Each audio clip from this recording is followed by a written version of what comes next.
উৎসবের ছুটি সবার কাছেই বিশেষ, কিন্তু জানেন কি বিশ্বের বিভিন্ন দেশে উৎসব উপলক্ষে কতদিন ছুটি দেওয়া হয়? আজকে আমরা জানবো মধ্যপ্রাচ্য থেকে শুরু করে ইউরোপ, আমেরিকা ও এশিয়ার বিভিন্ন দেশের উৎসবের ছুটির চমকপ্রদ সব তথ্য।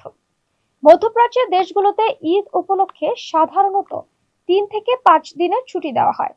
সৌদি আরবে গত ঈদ উল ফিতরে বেসরকারি প্রতিষ্ঠানগুলোর জন্য ছিল 4 দিনের ছুটি। কাতারে তো ঈদের ছুটি ছিল পুরো 9 দিন। আর সংযুক্ত আরব আমিরাতে ঈদ উল ফিতরের সরকারি ও বেসরকারি খাতে 5 দিনের ছুটি দেওয়া হয়। এশিয়ার দিকে তাকালে ভারতের কথা বলতেই হয়। সেখানে দীপাবলিতে সাধারণত 3 থেকে 5 দিনের ছুটি পাওয়া যায়। ইন্দোনেশিয়ায় ঈদ উল ফিতরের সরকারিভাবে 7 দিনের ছুটি দেওয়া হয়, যা স্থানীয়ভাবে মুদিক নামে পরিচিত।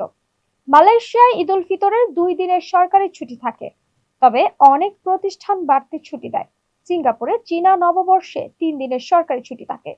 পাশ্চাত্য দেশগুলোতে খ্রিস্টানদের প্রধান ধর্মীয় উৎসব বড়দিনে যুক্তরাষ্ট্রে সাধারণত 1 থেকে 2 দিনের ছুটি বরাদ্দ থাকে। জার্মানে বড়দিনে ছুটি থাকে 2 থেকে 3 দিন। ফ্রান্সে পহেলা জানুয়ারিতে নতুন বছর উদযাপনে প্রথম দিনের সরকারি ছুটি থাকে। জাপানে গোল্ডেন উইক নামে পরিচিত বিশেষ সপ্তাহে 7 দিনের বেশি ছুটি থাকে। থাইল্যান্ডের সংক্রান্ত উৎসবে 3 দিনের সরকারি ছুটি দেওয়া হয়। লাতিন আমেরিকায় দেশ ব্রাজিলে কার্নিভালের সময় 4 থেকে 5 দিনের ছুটি দেওয়া হয়। আর্জেন্টিনার 25শে ডিসেম্বর থেকে পহেলা জানুয়ারি পর্যন্ত দীর্ঘ ছুটির সময় থাকে। উৎসবের ছুটি প্রতিটি দেশের সংস্কৃতি ও ঐতিহ্যেরই অংশ। এই ছুটিগুলো মানুষকে পরিবার ও বন্ধুদের সঙ্গে সময় কাটানোর সুযোগ করে দেয়। বিশ্বজুড়ে ছুটির এই বৈচিত্র্যই আমাদের পৃথিবীকে করে তোলে আরো রঙিন।